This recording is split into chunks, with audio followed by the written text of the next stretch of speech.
أعوذ بالله من الشيطان الرجيم. بسم الله الرحمن الرحيم.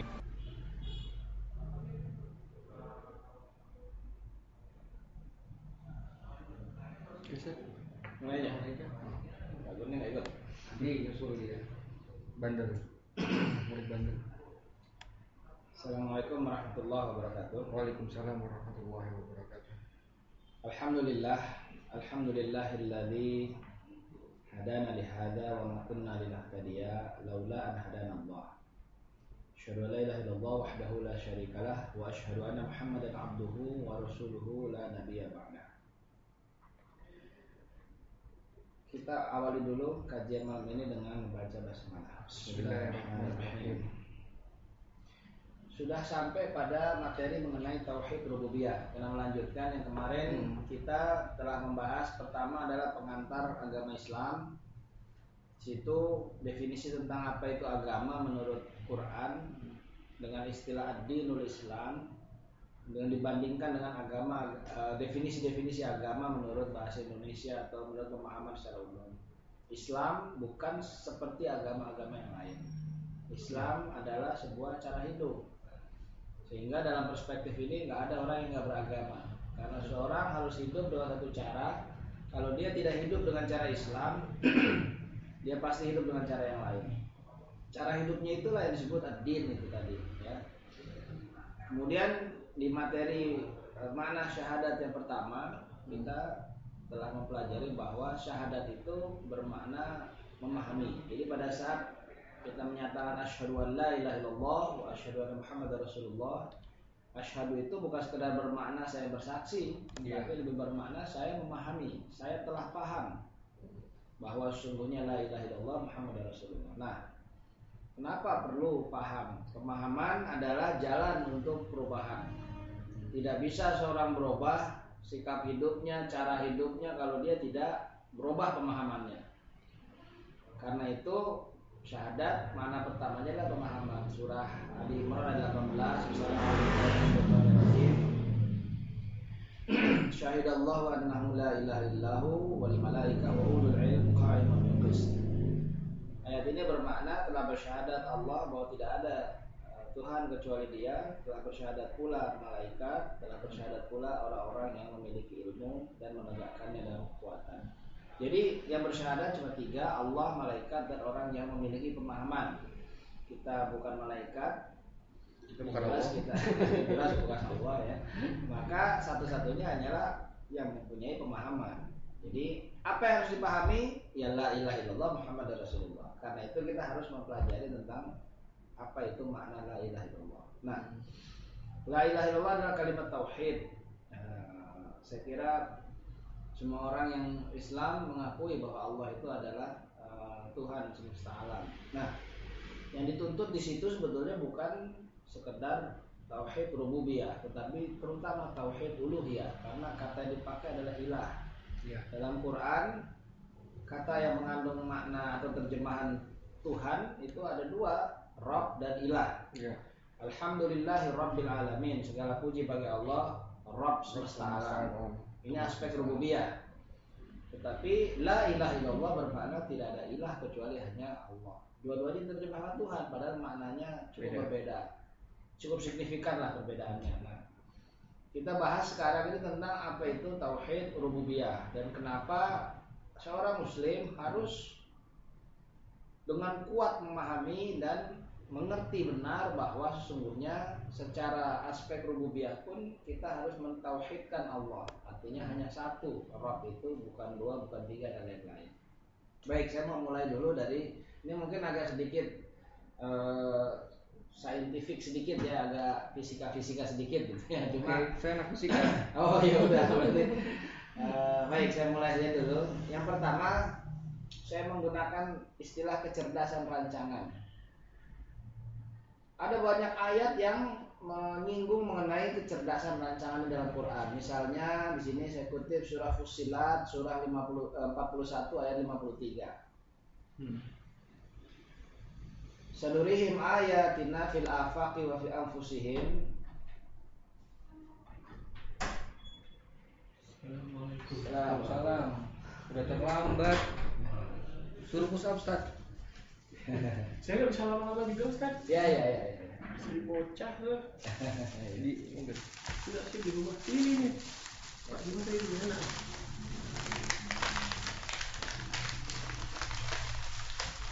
Lanjut aja. Ya, baik. Terjemahnya adalah sanurihim ayatina. Kami akan memperlihatkan kepada mereka ayat-ayat kami. Jadi ayat itu terjemahan tanda kekuasaan. Fil afaqi wa fi anfusihim. Di seluruh penjuru dan pada diri mereka sendiri. Sampai jelas bahwa annahul haq, bahwa Quran itu adalah benar. Jadi ketika disuruh melihat tanda ini hints pertama kalau kita mau memahami konsep tauhid rububiyah itu. Ada dua yang harus diperhatikan di seluruh penjuru bumi maupun langit sebetulnya dan pada diri sendiri. Itu ayat-ayat kauniyah lah ya. Ya, itu yang sering disebut ayat kauniyah. Kita disuruh mempelajari dan memahami itu. Tidaklah cukup bahwa sungguhnya Tuhanmu menjadi saksi atau mendemonstrasikan segala sesuatu. Baik, yang kedua ayatnya adalah surah Al-Anbiya ayat 30. Ini menarik karena ini berkaitan dengan penjuru langit dan bumi. Apakah orang-orang kafir itu tidak mengetahui bahwa sesungguhnya langit dan bumi itu dulunya adalah sesuatu yang padu, satu kesatuan. Kemudian kami pisahkan keduanya dan dari air itu kami jadikan segala yang hidup. Nanti kita lihat kata-kata yang dipakai ini begitu akurat dan keakuratan itu hanya dipahami oleh orang zaman sekarang. Ya, saya lihat ini saya bahasa Arabnya ya. Kata-kata yang dipakai itu rotak itu Iya, Air itu ya sumber kehidupan. Ya, saya fokus ke yang awalnya dulu, yang bukan yang akhirnya. Ya. Nanti baru masuk ke sana. Jadi kata yang dipakai itu begini. Awalam yaral ladzina kafaru anna samawati wal ard kanata ratqan. Ratqan itu rotak itu artinya sesuatu yang menyatu ya. Fafataknahum. Jadi ada fatak, ada rotak. Orang Arab itu memakai istilah ini diantaranya untuk menggambarkan biji yang ditanam kemudian tumbuh. Jadi biji itu rotak yang ditanam, sesuatu yang satu, kemudian dia muncul menjadi akar dan batang. Fatak itu memecah seperti itu, membuat dia jadi satu. Kemudian ini menarik dengan penemuan perdebatan panjang tentang kosmologis ya, orang-orang ahli fisika dulu termasuk Einstein dan lain-lain yang berada di dua kubu yang besar. Yang satu mengajukan teori steady state universe ya, alam yang tidak berubah, dan satu lagi mengajukan teori Big Bang, semua dimulai dari sebuah ledakan besar itu. Perdebatan ini panjang sampai akhirnya selesai dengan kemenangan dari Big Bang dengan bukti-bukti yang valid gitu ya. Nah, ini saya fokusin dulu ya. Yang ketiga ayatnya adalah surah Al-Mulk ya, surah ke-67 ayat ketiga ya. Al-Mulk itu diawali dengan ya samawati keseimbangan ya. 67 ya. Tabarakalladzi biyadihil mulk wa huwa ala kulli syai'in qadir. Alladzi khalaqal mauta wal hayata liyabluwakum ayyukum ahsanu amala. Itu ayat 1 dan 2-nya. Nah, yang ketiganya ini yang saya kutip ya. Alladzi khalaqas sab'a samawati baqa, yang menciptakan langit yang 7 dan berlapis-lapis. Ma tara fi khalqir rahman min tafawut. Tidaklah kalian melihat dalam ciptaan Tuhan yang Maha Pemurah itu sesuatu yang tidak seimbang. Ini tahun ini agak sulit artinya sebetulnya, tapi simetris bolehlah disebut simetris. Farjil basor hal tara min futur. Coba lihat sekali lagi basor itu pengamatan ya, disuruh naikkan, irji itu naik. Naikkan lagi level pengamatannya. Hal tara min futur, tidak apakah kalian melihat suatu yang futur? Futur itu sebetulnya cenderung melemah dan hancur dari posisinya gitu ya. Seperti begini, biasa ngaji rutin bagus, tiba-tiba mulai malas, maksudnya sering disebut futur. Gitu ya. Futur. Orang-orang ya sering disebut begitu ya. Jadi dalam bahasa Arabnya, maka futur ini tidak seimbang atau menuju pada suatu kerusakan. Tidak ajak gitu. Ya. Bener nggak sih? Disuruh lihat berulang-ulang, ada nggak yang begitu? Gitu. Nah, kemudian dalam surah Al-Hujurat ya masalahnya 43 Hujurat Az-Zukhruf ya. Az-Zukhruf. Dalam surah Az-Zukhruf 9 ayat ke-9 ini juga ada satu tantangan satu lagi. Wa la in sa'altahum Ya. man khalaqas samawati wal arda la yaqulunna khalaqahunnal azizul alim. Ya, jika engkau tanya pada mereka siapa yang menciptakan langit dan bumi, mereka akan menjawab, tidak dijawab Allah, tapi dijawab dengan sifatnya. Khalaqahunnal azizul alim. Diciptakan oleh yang sangat perkasa, memiliki kekuatan yang luar biasa dan sangat cerdas itu, sangat berilmu. Ini sebetulnya kutipan dari jawaban orang kafir ketika ditanya. Orang kafir yang paham ya, orang kafir yang kemudian mengerti dan membaca ayat kauniyah. Nanti kita lihat pada ujung dari slide ini akan kita lihat juga. Nah, baik, ini poin-poinnya. Yang pertama, kecerdasan manusia adalah petunjuk pertama. Ya, dalam surah An-Nahl ayat 78 itu bunyinya walladzi akhrajakum min butuni ummahatikum la ta'lamuna syai'an. Dialah yang mengeluarkan kalian dari perut ibu kalian tanpa mengetahui sesuatu. Kemudian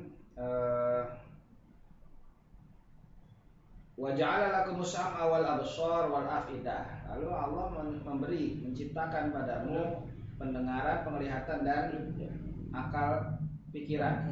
Ya, afidah itu kecerdasan. La'allakum tashkurun. Jadi memang ini modal pertama yang Allah berikan. Nanti tidak tahu apa-apa, nol pemahaman, nggak ada orang lahir langsung pintar gitu ya. Kecuali Nabi Isa dan nabi-nabi yang spesial begitu. Tapi pada dasarnya tidak ada yang lahir dengan langsung paham. Harus menggunakan penglihatan, pendengaran dan kecerdasan. Yang itu yang satu fenomena anak ajaib dari Afrika ini? Ya, ini kan bicara umum ya, artinya memang ada anak kecil yang masih bayi sudah bicara dan lain-lain, ada 3 paling tidak disebut dalam Quran, tapi secara umum manusia nggak ngerti apa-apa lah ya, polos. Sehingga saya anggap ini penting ini, kenapa? Karena hanya mereka yang cerdas yang bisa mengenali kecerdasan. Itu anunya prinsipnya ya. Orang bodoh nggak ngerti, biar ditunjukin canggih kayak apa juga namanya nggak ngerti ya nggak ngerti aja gitu. Nah, maka ini modal pertama ya, hanya mereka yang cerdas yang memahami kecerdasan. Itu pun ada dalam surah Ali Imran ayat 190 ya. Inna fi khalqis samawati wal ard wa ikhtilafil laili wan nahar la ayatin liulil albab. Sesungguhnya pada penciptaan langit dan bumi serta pergantian malam dan siang terdapat atau bisa dibaca ayat ya, tanda-tanda kebesaran Allah bagi orang yang masuk pada golongan ulul albab ya. Yang cerdas, saya terjemahkan saja yang cerdas ya. Dan juga nanti pada diri manusia sendiri ya, dalam surah Fusilat tadi ayat 53 fil afaq wa fi anfusihim. Nah, Quran memerintahkan itu untuk mengenal Allah, mengenal Tuhan ini melalui kecerdasan rancangan alam semesta. Sering sekali Quran itu kadang dalam ayat-ayat yang kita anggap nggak ada hubungannya, tapi sangat banyak hubungan. Misal begini, watini wazaitun, waturi sinin, wahadal baladil amin. Watin buah zaitun. Ini bukan sekedar Allah sedang menyebut buah tin, buah zaitun tanpa maksud, sebab ayat ini kemudian bicara mengenai laqad khalaqnal insana fi ahsani taqwim, ya. Jadi Allah memberikan perumpamaan buah tin, buah zaitun untuk menunjukkan tentang manusia. Setelah saya tanya pada orang Arab yang memang ngerti tentang apa namanya, ya di sini kan nggak ada Pak, di mana di sini orang yang ngerti itu ya. Jadi rupanya buah tin misalnya ya, itu punya karakter yang khas. Kalau dia ditanam, dirawat di kebun, dia akan berbuah dan buahnya manis. Tapi kalau dia tumbuh secara liar di alam, tidak dirawat dan seterusnya, tumbuh juga, berbuah juga, tapi buahnya pahit. Lihat itu. Kurang lebih Allah akan menggambarkan manusia itu begitu. Laqad khalaqnal insana fi ahsani taqwim tsumma radadnahu asfala safilin. Bisa jadi manis, bisa jadi pahit nih ya. Potensinya bagus, tapi kemudian kalau dibina dengan pemahaman yang benar dan lain-lain, hasilnya manis. Tapi kalau liar, nggak terbina, hasilnya jadi pahit. Sama-sama manusia. Jadi itu contoh. Jadi tentang gunung, tentang matahari, tentang bulan dan seterusnya itu luar biasa ya. Jadi bahkan sampai tentang pemilihan, biasanya kan suka ada wallahu azizun, wallahu alimun hakimun misalnya, wallahu sami'un basirun. Itu bukan tidak ada konteksnya dengan penjelasan Allah dalam ayat-ayat sebelumnya, sehingga orang yang cerdas bisa kemudian tahu ujungnya ini mesti alimun hakimun misalnya ya. Karena semuanya adalah tantangan buat kita untuk mengenal ini. Nanti kita lihat kenapa dalam satu ayat bunyinya Azizul Hakim, ayat yang lain. Ustaz usul, ini kan saya menarik nih topiknya, cuman saya harus pulang kan. Ya. Jadi saya usul kita selesai aja jam 9. Ya. Nanti Pak Ustaz minggu depan kita lanjut lagi, sebab nanti kalau enggak saya miss gitu. Bantu dong ya. Iya kan? Enggak, tapi kan itu kan saya enggak inilah malas kan lihat itu. Ini langsung lebih enak Ustaz. Kembali saya di situ tuh apa? Baik ya. Sedikit lagi ini masih ada seperempat. Iya. Coba ini sedikit. Belum selesai nih aku baca. Poin keempat adalah pemahaman sains yang tepat. Ini paling penting nih poin keempatnya. Pemahaman sains yang tepat akan membawa pada kesimpulan yang tepat mengenai Tuhan. Nah, ini yang sering jadi kontroversi. Kenapa? Karena kita selalu melihat atau mempelajari sains itu dengan orientasi orang Barat. Ya, bahkan kalau kita belajar kimia, fisika dan lain-lain, selalu tokoh-tokoh orang Barat aja yang kemudian dimunculkan. Nah, di sana, di Barat sana, sains itu dalam waktu yang cukup panjang bertabrakan dengan agama. Dalam hal ini Kristen, gitu ya, Katolik terutama. Sehingga buat mereka ini ketuhanan dengan sains itu sesuatu yang kontradiktif. Nah, itu dibawa juga sering ke dalam Islam. Padahal dalam Islam justru Quran itu menyuruh kita untuk memahami sains supaya bisa memahami Tuhan. Tapi memahami sains yang benar. Bukan kenapa saya sebut yang benar? Nanti kita lihat hampir 200 tahun perkembangan sains kita ini gelincirkan, disimpangkan oleh orang-orang yang punya paham anti Tuhan. Ya. Macam Darwin, macam Freud, ya Sigmund Freud, Charles Darwin dan lain-lain itu kemudian memaksakan, ya, membenarkan ajaran anti Tuhan itu dengan argumentasi sains, ya. Sehingga kita yang nggak ngerti kadang-kadang kemudian terkena juga tuh. Ikut. Akibatnya apa? Nggak ada, saya nggak mau denger itu gitu. Saya pokoknya pengennya pemahaman saya ini. Mulailah kita kemudian mau menggeser sains ini dalam pendekatan tauhid rububiyah gitu. Padahal seharusnya justru sains inilah semangat Quran itu begitu. Sains inilah yang kemudian kalau dipahami dengan jujur. Nanti kita lihat bahkan orang-orang kafir sendiri kalau yang jujur, ilmuwan yang jujur dia mengakui pada titik tertentu sudahlah kita udah nggak mungkin mempertahankan pendapat kita begini karena bukti-bukti sudah begitu banyak. Nah, saya ambil contoh yang pertama ya, kecerdasan rancangan ini adalah dalam perkara atom. Nih, aja ada dua karena tadi kita disuruh tentang fil afaq wa fi anfusihim ya, dalam penjuru langit dan dalam diri kita. Kesamaan yang jelas dalam persoalan adalah soal atom. tubuh kita ya semua terdiri dari atom, yang kita hirup atom, yang kita makan atom, yang kita minum atom, sehingga memahami atom ini menjadi penting gitu ya. Tentu nggak usah detail-detail banget ya. Semua yang ada di alam tersusun dari atom. Materi itu ya tersusun dari atom semua. Kemudian sensasi panca indera semua yang 5 itu juga karena interaksi atom, penciuman, pendengaran, penglihatan, semuanya juga begitu. Ya. Gelombang itu kan atom. Nah semuanya dari situ gitu ya. Jadi kenapa bisa terasa empuk duduk di sini dan lain-lain ya? Semuanya karena interaksi atom itu. Cahaya pun karena foton yang terlontar dari atom itu juga. Nah ini yang menarik juga. Kekuatan terdahsyat di alam semesta ada pada benda terkecil yang berdiameter 1/1000 milimeter. Namanya gaya nuklir kuat. Gaya itu ada 4 yang fundamental ya. Yang pertama yang paling lemah adalah gravitasi. Itu gaya yang berkaitan sama massa. Yang kedua elektromagnetik ya. Semua yang kita rasain ini semua lewat elektro, termasuk listrik dan lain-lain. Yang ketiga gaya nuklir lemah, ikatan atom itu sendiri. Dan yang keempat gaya nuklir kuat, ikatan inti atom di dalamnya. Nah, ketika kita bisa memecahkan ikatan ini, maka keluarlah energi yang ini seperti busur panah gitu loh, yang kemudian diikat. Begitu bisa dilepas, nah itulah. Jadi di sini saya sebut di Nagasaki dan Hiroshima dulu uranium yang dipakai itu cuma sendok teh. Segitu akibatnya. Sekarang sudah jauh lebih dahsyat lagi yang dikembangkan. Jadi kekuatan terbesar itu justru ada benda paling kecil. Nah inilah seolah Allah hendak mendemonstrasikan gitu loh. Ini loh sebenarnya. Dan ini yang paling penting juga, atom adalah materi dasar kehidupan. Mengapa bisa begitu? Saya ingin masuk lagi. Atom muncul ini kalau dalam pemahaman para fisikawan analisa tentang Big Bang.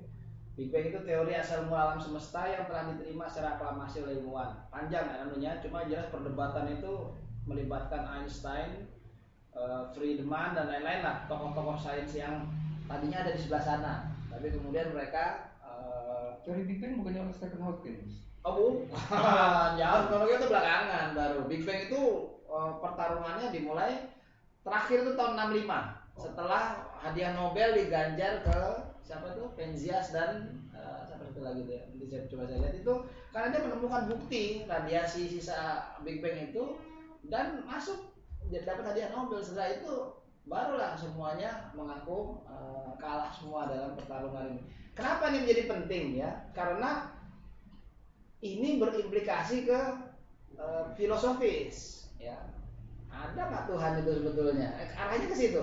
Sehingga kemudian orang yang meyakini alam semesta itu nggak berawal, nggak berakhir, nggak ada Tuhan di situ. Tapi orang yang kemudian memahami Big Bang ini, bahwa tadinya nggak ada apa-apa, kemudian jadi ada. Ini kan konsep penciptaan. Siapa yang bisa begini? Tentu yang maha perkasa dan maha cerdas itu tadi. Justru dengan ledakan yang dari satu padu dengan ledakan itu bisa membentuk suatu semua. Ya, jadi saya sebut atom muncul kurang dari 1 detik setelah Big Bang itu. Ya, jadi ledakan pertama sepersekian detik itu yang muncul partikel elementer sebelumnya, quark dan lain-lain, itu baru kemudian atom. Kemudian atom ini berikatan menyusun molekul. Saya kira ini pelajaran SMA ya. Mulai ada ikatan koval ya, kalau masih ingat itu ya. Saya sudah lupa. Tapi kurang lebih begitu. Mereka berikatan menyusun molekul dan molekul berikatan menyusun materi, padat, cair, gas dan lain-lain, itu materi sudah. Nah, apa yang kita lihat, apa yang kita saksikan sudah dalam bentuk materi, walaupun sebetulnya dasarnya adalah atom ini. Nah, partikel subatomik lain yang luar biasa juga adalah elektron. Ya, elektron ini yang dengan memanipulasinya, memahami cara kerja dan bagaimana memanipulasinya, dunia kita bisa nyala. Ya kan? Saya sebut aja nyala. Nah, apapun itu, yang komputer kayak apa kayak nyala gara-gara elektron ini. Kemudian rancangan kecerdasan ini terlihat pada atom, elektron, ikatan molekul dan pembentuk materi. Kenapa begitu? Mereka begitu tertib, begitu rapi, dan kemudian begitu mematuhi sebuah hukum-hukum yang rancangan itu sama dengan yang ada di partikel-partikel besar ya. Kalau partikel yang kecil ini galaksi, bintang dan lain-lain, perilakunya sama sebetulnya ya. Pertanyaan yang paling penting adalah bagaimana atom dan elektron itu patuh pada sebuah aturan cerdas yang menyebabkan munculnya alam semesta.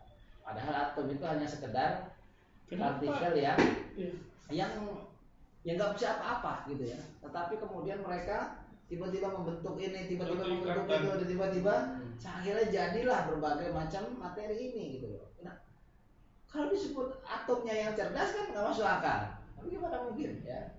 Sama kalau misalnya pasir, semen jadi bangunan, kan bukan pasirnya yang cerdas, bukan semennya yang hebat gitu ya. Tapi ada sebuah rancangan di situ, itu yang saya maksud. Yang Kalau kita rancangnya memahami, yang paling hebat. ya, kalau kita memahami, aku gitu. sehingga ada orang ilmuwan kafir yang sampai berkesimpulan begini. Ini Isaac Newton ini yang terkenal juga ya. Rancangan agung dan keteraturan sempurna seluruh alam diatur dengan 4 gaya fundamental. Pemilik keteraturan ini tidak diragukan lagi adalah Tuhan yang menciptakan segalanya dari ketiadaan tanpa cacat. Ini yang saya sebut orang jujur, kesimpulannya akan begini. Oke lah, dia orang Kristen, Katolik gitu ya, dan kemudian tetapi pemahaman tentang rububiyah itu sebetulnya sama. Kalau kemudian orang-orang baik itu Yahudi, Nasrani secara serius kemudian membahas mengenai kecerdasan dalam rancangan ini, mereka kan sepakat itu kesimpulannya. Lalu yang kedua, asal mula kehidupan. Coba lihat ini perbandingan batu dan kupu-kupu itu terdiri dari partikel subatomik yang sama, tapi yang satu hidup, yang satu mati. Gimana? Dari atom yang mati ini tiba-tiba jadi hidup. Jadi satu hidup. Ini sebuah pertanyaan yang sampai sekarang nggak bisa dijelaskan oleh orang-orang yang mengaku ateis itu. Mereka hanya menyebut itu hanya sederet kebetulan. Gimana ada kebetulan coba ya? Ketika kemudian ini mengikuti sebuah pola yang teratur begini. Emang atom itu memiliki kecerdasan sehingga membentuk sesuatu yang hidup dan tetap membentuk sesuatu yang mati. Ya. Lagi-lagi atom itu, nah ini contoh lain. Bisa nggak benda mati kayak aluminium, plastik, minyak atau bahan bakar bisa terbang? Ini nggak mungkin kecuali dirancang di pesawat. Iya kan?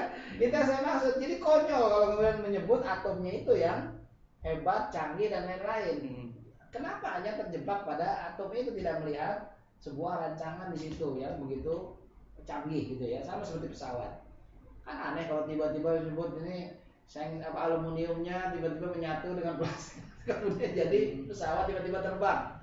Mana masuk akal kayak begitu ya. Nah, ada sebuah kecerdasan hebat yang kalau kita mempelajari atom ini, itu lihat yang menghasilkan kehidupan dan segala yang ada ini, tentulah sesuatu yang maha cerdas dan maha perkasa itu tadi, maha kuat.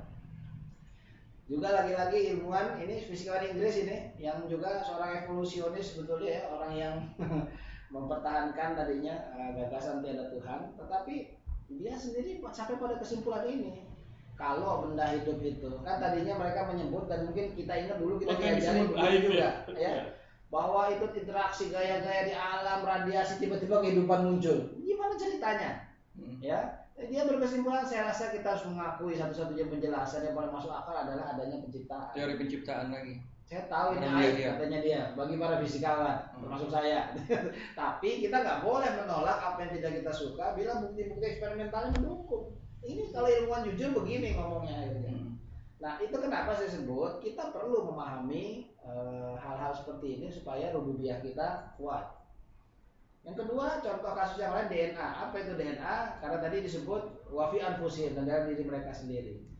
DNA ini deoksiribonukleik asid, molekul. Ya, molekul itu dari susunan atom tadi membentuk molekul. Disebut sebagai batu bata pertama penyusun kehidupan. Ada kehidupan atau nggak ada kehidupan tergantung ada DNA-nya atau enggak. Apa sebetulnya DNA itu? Saya ambil peribadatan ya.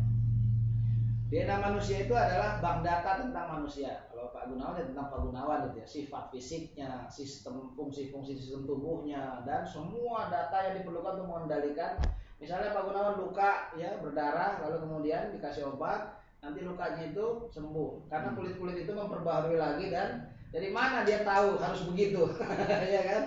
Karena ada tersimpan dalam DNA itu. Tulang kita patah dan kemudian harus disambungkan lagi, dia akan tumbuh antara tulang yang patah itu karena memang ada bank datanya, semua tersimpan di situ. Di mana tersimpannya dan seberapa besar sebetulnya? DNA itu ensiklopedia. Sebanding dengan 1000 jilid buku dengan total 1 juta halaman, 5 miliar informasi tentang 3 juta subjek. Saya bandingkan dengan ensiklopedia paling canggih deh, Britannica ya. Ensiklopedia Britannica itu ada 23 jilid. Kurang lebih 25.000 halaman. Ya, kurang lebih lah 1000 halaman lebih satu jilidnya itu. Itu disebut ensiklopedia paling canggih saat ini karena akumulasi semua kecerdasan.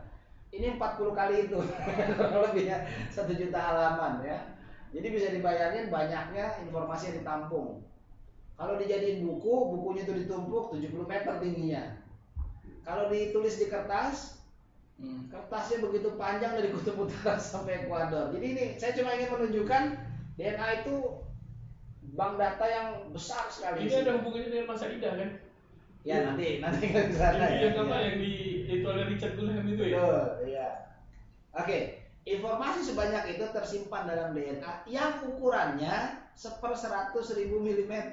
Coba lihat. 1/100. Secanggih-canggih kita bikin hard disk yang paling kayak apa sih kita bisa ini informasi sebanyak itu? Saya nggak tahu kalau didigitalkan kira-kira berapa tera gitu ya. Saya nggak tahu. Coba bayangin, informasi sebanyak itu, sepenting itu disimpan dalam tempat yang kecil itu, 1/100.000 mm. Kebayang juga enggak ini ya. Nah, kenapa ini penting? Di sini aja sudah ada demonstrasi kecerdasan, ya kan? Orang yang ngerti tentang teknologi penyimpanan udah geleng-geleng duluan ini ngeliat ini. Belum bicara isinya, baru teknologi penyimpanannya dulu. Nah, dan itu ada, DNA itu tersimpan di setiap sel dari 100 miliar sel yang ada di tubuh manusia. Kurang lebih aja nih saya bilang. Tubuh manusia itu terdiri dari 100 kurang lebih 100 miliar sel. Nah, di atomnya di mana tadi? Ya, itu jadi atom membentuk molekul ya. Molekul itu DNA itu berbentuk molekul. Oke. Ya, jadi beberapa atom lah itu ya. Ya. Nanti kita lihat dia dibungkus oleh sebuah kromosom di dalam inti sel, nukleus inti sel. Bentuknya sebuah rantai yang panjangnya kurang lebih 1 meter, tetapi kromosom itu sendiri tebalnya cuma 1 nanometer. Coba bayangin ya, panjang 1 meter disimpan itu dipuntir-puntir diulir-ulir dan dipadatkan ya. Sini nggak ada gambarnya sih, cuma yang jelas rangkaian DNA itu kayak helix gitu ya, terpuntir-puntir begitu ya. Nah, kromosom itu yang membangun kita ya. Setiap manusia punya 46 kromosom.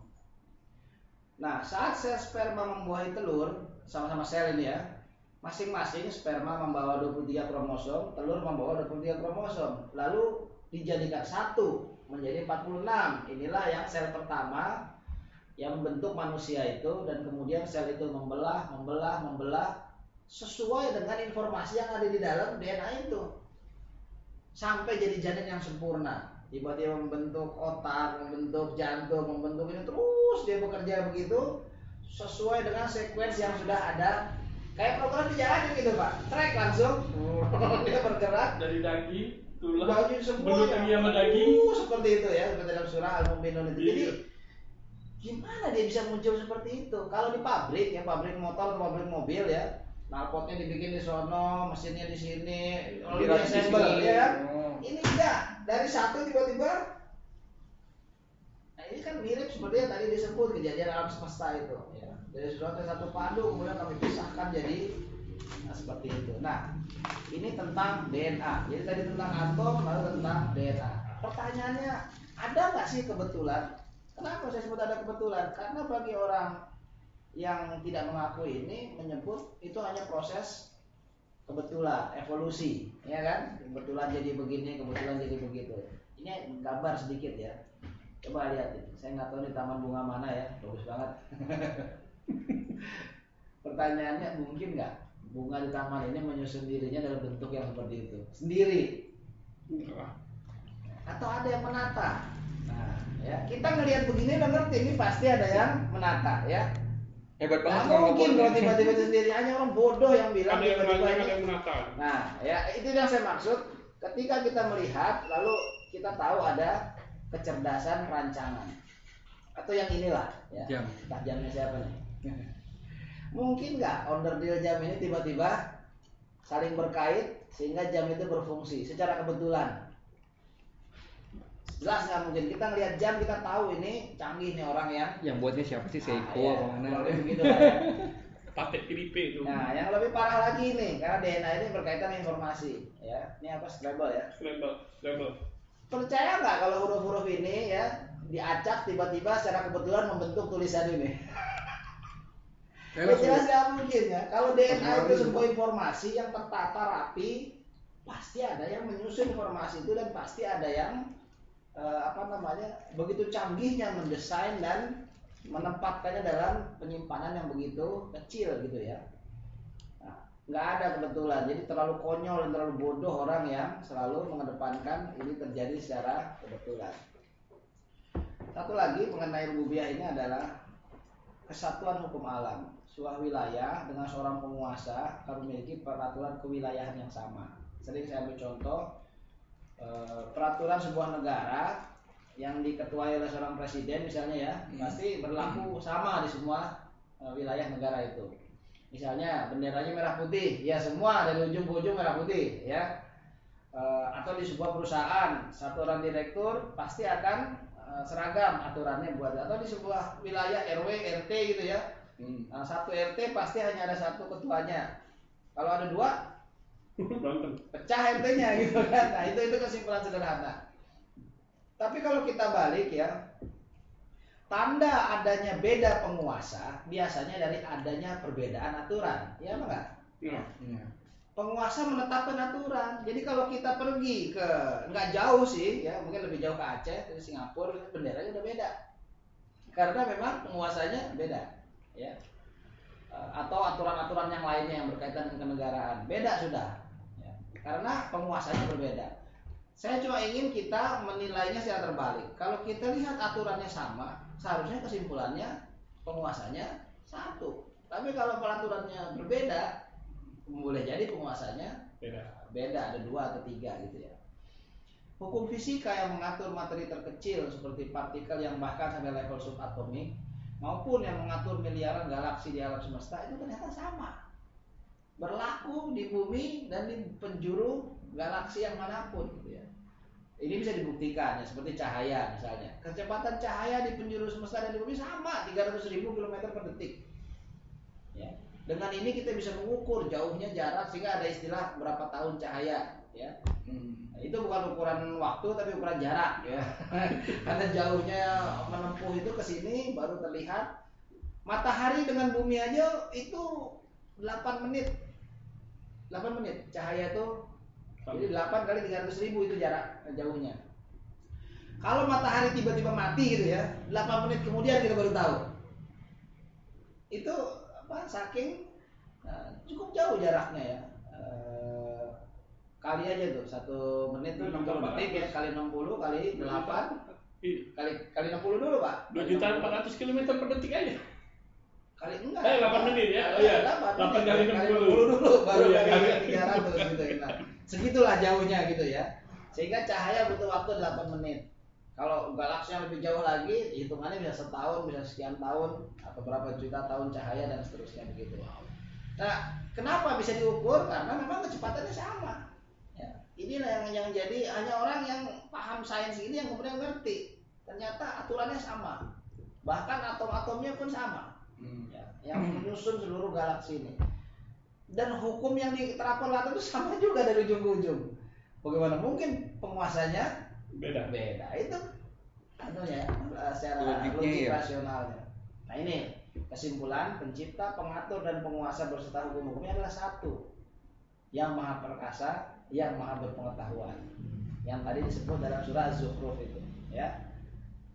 Ini kesimpulan orang yang nggak baca Quran, ya, akan ke situ, dan Allah sudah menyebut dalam surah Az-Zukhruf ayat 9 tadi, akan begini kesimpulannya, nggak mungkin berbeda. Oke. Nah, ini yang menarik. Iblis dan kafir mengakui. Gimana Pak? Mau di stop dulu deh. Stop dulu aja dulu. Kita lanjutkan pekan depan. Iya. Baik, break dulu nih. Break dulu lah. Baik. Coba kita udah paham nanti kan, tinggal ini nanti lanjutannya. Ya, jadi masih ada beberapa slide lagi. Cuma ini yang paling penting, sebab nanti ada kalau saya lihat sini ya, ada mengenai dua ilusi. Ya, kita membahas mengenai ateis dan juga politeis. Ya, ini penting karena mereka tampil dalam bentuk-bentuk yang sekilas saintifik juga, gitu ya. Ini yang harus kita, dan kita harus paham bagaimana caranya mempertahankan akidah kita ini bila berhadapan dengan hal-hal yang sebetulnya selaras dengan semangat Al-Quran. Siapa namanya itu? Siapa yang sering berdebat dengan beda itu? Zakir Naik. Oh iya, Zakir Naik. Bilang orang ateis itu Setengah tuh kalau muslim. Nah, dia la ilaha ya. Sudah benar itu. Tinggal ditambahin lagi ilallah. Karena semua penolakannya terhadap berbagai macam klaim tentang Tuhan itu sebetulnya tepat. Ya, kecuali kemudian dia harus menghadapi satu bukti yang nyata ada kecerdasan yang besar di situ dalam rancangan di level terbesar maupun level terkecil. Baik, kalau ini yang ditulisin nanti saya akhiri dulu ya. Begitu. Nanti gini Ya. ya. Kirimi. Ya, nanti bisa di-share. Baik, jadi mungkin hari ini itu dulu. Kalau mau tanya jawab informal aja, bagaimana? Pulang gitu ya. Itu ada titipan Ustaz. Iya. Mengenai 73 umat itu. Saya pernah dengar kan bahwa semenjak wafatnya Nabi Isa, selanjutnya itu adalah umat Nabi. Sejak diangkatnya Rasulullah Muhammad sebagai Rasulullah SAW, semenjak itulah semua manusia itu menjadi umatnya Nabi Muhammad. Tapi ada dalil kemarin saya ditunjukin. Nah ini mereka tolong ini ditanyain. Pada saat di Telaga Al-Kausar menunggu hari hisab, itu kan umatnya Rasulullah SAW itu bercahaya, berwudu. Betul. Ya kan? Sehingga, nah ini yang menjadi perdebatan. Apakah umatnya Nabi Muhammad itu umat Islam yang terpecah-pecah menjadi 73 golongan, ataukah 73 golongan ini seluruh golongan manusia, kelompok manusia, Yahudi, Nasrani, seluruh golongan manusia, karena lanjutan hadis itu adalah semuanya masuk neraka kecuali satu. Nah, tapi disebut umatnya ini mungkin bahasa Arabnya kali. Ya, umat itu sebetulnya kalau dalam istilah Al-Quran seperti dalam surah Al-Isra ayat 104, Ali Imran 104. Ya, 304. Wal takum minkum ummatun. Tidaklah ada dari sebagian kalian itu membentuk umat. Iya. Nah, ya kan? Jadi ini bukan sekedar istilah bahwa mereka adalah umat Nabi Muhammad, maksudnya Rasul yang diutus kepada manusia. Sejak Rasulullah diutus sampai hari kiamat, mereka harus bersyahadat terhadap kerasulan Nabi Muhammad, bukan nabi-nabi yang lain. Sehingga saya disebut ini umat Nabi Muhammad, maksudnya itu. Tapi umat yang dimaksud sebagai umat Islam yang spesifik disebut dalam surah Ali Imran 104 itu tentu bukan yang sembarangan, ya, yang terkoordinir, yang berkelompok dengan jelas, memiliki sebuah aturan yang ketat, sehingga disebut hendaklah ada sebagian kalian membentuk umat itu supaya yang lain kemudian masuk ke dalam situ, menyiapkan infrastrukturnya gitu. Nah, dalam posisi ini maka 73 golongan itu menjadi kecuali satu yang selamat, yang lain ke neraka. Kecuali satu dalam 104 ini, gitu loh, yang kemudian mau seperti itu. Sudah tidak. Itu udah dipanggil tuh. Jadi kurang lebih seperti itu, Pak. Jadi yang bercahaya hanya yang surga, yang bercahaya hanya yang Rasulullah beri syafaat, yang lain ya walaupun itu, ya walaupun itu ya secara formal disebut muslim ya, tapi sekali lagi keislaman itu kan bukan hanya soal formalitas. Gimana mengaku muslim tapi nggak paham apa-apa tentang Islam, nggak pernah mempraktekkan apa-apa tentang Islam, misalnya begitu ya. Jadi ya tadi kayak mengklaim aku dokter tapi nggak. Kok gini ya, mungkin pengertian umat itu bahasa Arabnya tuh berdasarkan secara umum sebetulnya itu yang dimaksud. Dan hadis itu nggak menyebut umat tapi golongan kan. Golongan. Jadi terbagi menjadi 73 golongan. Dan kemudian umatku maksudnya umat manusia yang Rasul diutus untuk mereka. Iya betul. Nah, itu gitu ya. Bukan umat dalam konteks spesifik wal takum minkum ummatun ini. Bukan itu. Kalau itu hanya satu golongan. Saya itu Ustaz. Silakan. Kabar lanjutan 4. Ditutup dulu, Ustaz. Baik, saya tutup dulu ya. Jadi mudah-mudahan kita lanjut lagi sedikit. Masih ada sekitar 10 slide lagi. Insyaallah kita bahas. Ini lagi-lagi untuk menguatkan tauhid rububiyah kita. Tanpa itu bahkan rububiyah kita bisa goyang. Ini kita lihat kalau banyak orang Islam bahkan sudah rububiyah aja dia tidak masuk dalam syarat mentauhidkan Allah. Yeah. Baru secara rububiyah, belum lagi secara uluhiyah nanti. Saya akhiri, subhanakallahumma wa bihamdika asyhadu an la ilaha illa anta astaghfiruka wa atubu ilaik. Walhamdulillahirabbil alamin. Assalamualaikum warahmatullahi wabarakatuh. Alhamdulillahi rabbil alamin.